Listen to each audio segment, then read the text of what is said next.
Tones in Mandarin carry roughly as much information as vowels do, but still some people insist that tones are not very important, or even that native speakers don't really use them. Why is that, and what can we learn from digging deeper into this misconception?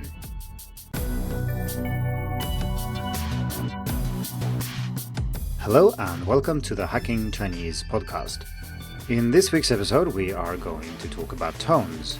And that is of course something I've discussed on the podcast before, but today I want to look at a specific problem and try to understand why it happens. So if you look around online for, say, how important tones are, you will find two types of answers. So the first is that tones are essential and that you should make sure to learn them properly from the start. The second type of answer you will find is that tones actually don't matter that much and that even native speakers don't really use them. And so far, I've never seen anyone with a background in phonetics or phonology who claim that tones are not important, so we can safely say that it's wrong. Tones are important and you need to learn them. That is not what this episode is meant to be about, though. I want to dig a little bit deeper here, because there are a lot of people who say that tones are not important, and it's kind of interesting why this happens. So how can it be that there are people who still say this? And is it just that they are ignorant? Well, in a sense, yes, because they don't know how tones actually work.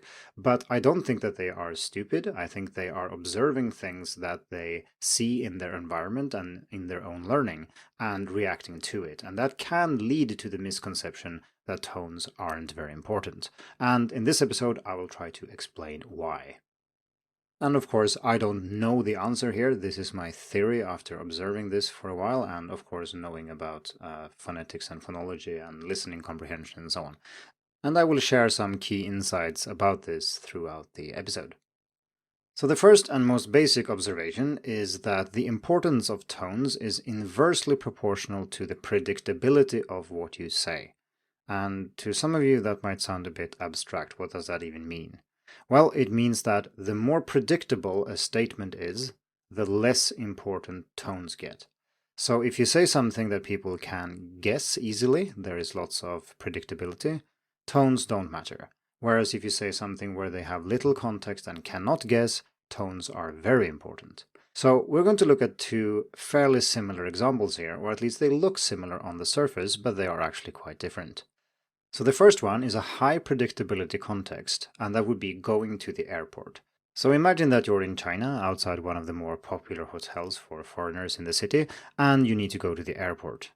You are of course dressed for the purpose, and you also have your luggage with you. And when you talk to the driver and let him know where you want to go, he can probably guess where you're going before you even open your mouth. Your luggage gives you away, and there's basically only one place where a foreigner with this amount of luggage might want to go. Sure, it could be the train station, but it's probably the airport. And this means that in this context, it doesn't really matter if you mess up the tones on jichang. The driver will still understand what you mean. Now, let's look at the opposite situation, which is a low predictability context.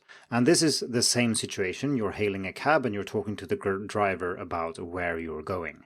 And this time you're going to a friend's house and you don't have any luggage, you just have your normal clothes. So this person then has no way of guessing where you're going. And if your friend lives on a street with a name that it doesn't contain anything super common, it can be really, really hard. If you mess up the tones, it's going to be almost impossible for the driver to figure out where you want to go. And while I haven't encountered this problem myself, I have two friends who have, independently from each other, encountered this very problem.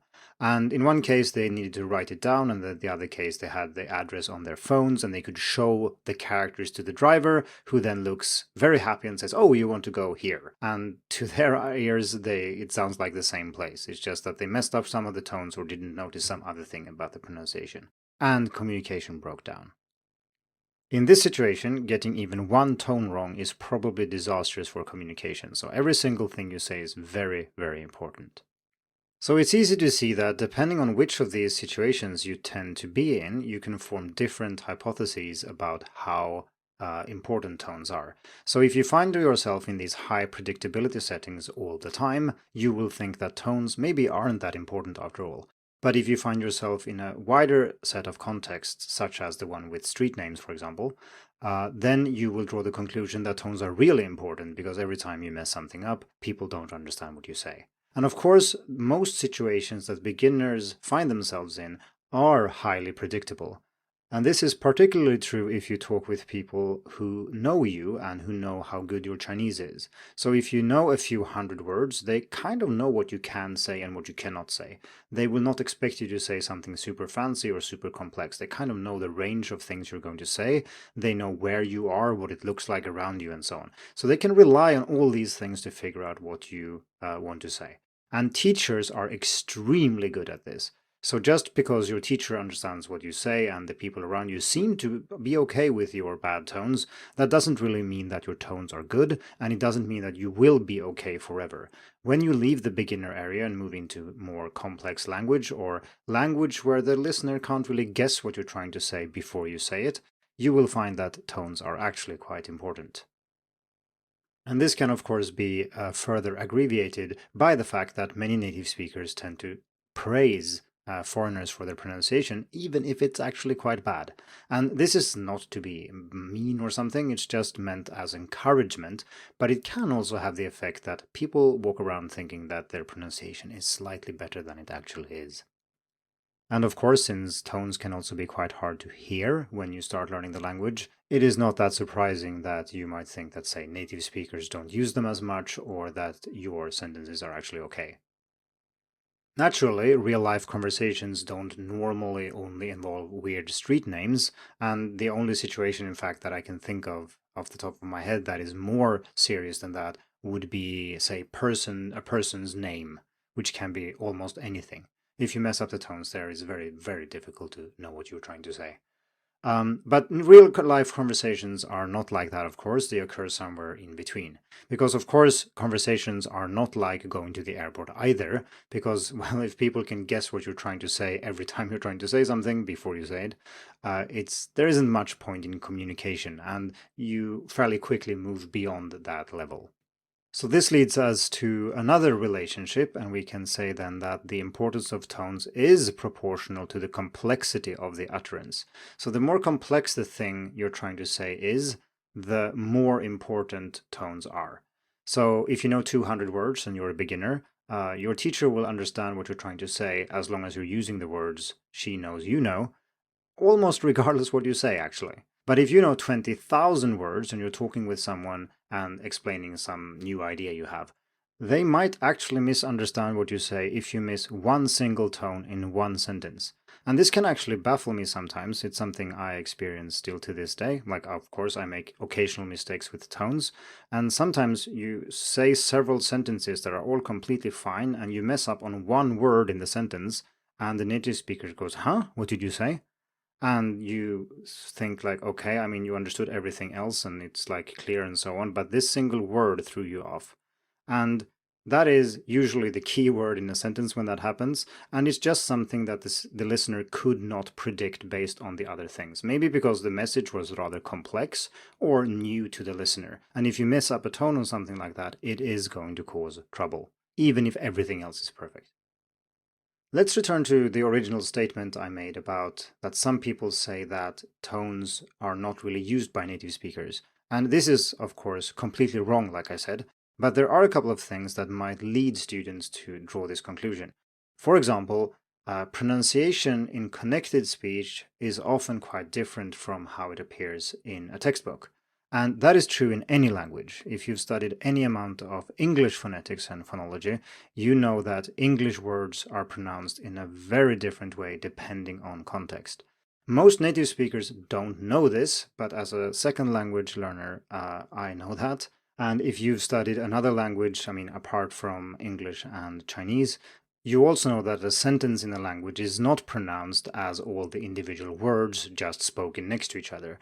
They influence each other in many ways, and they are reduced and shortened and morphed in various ways.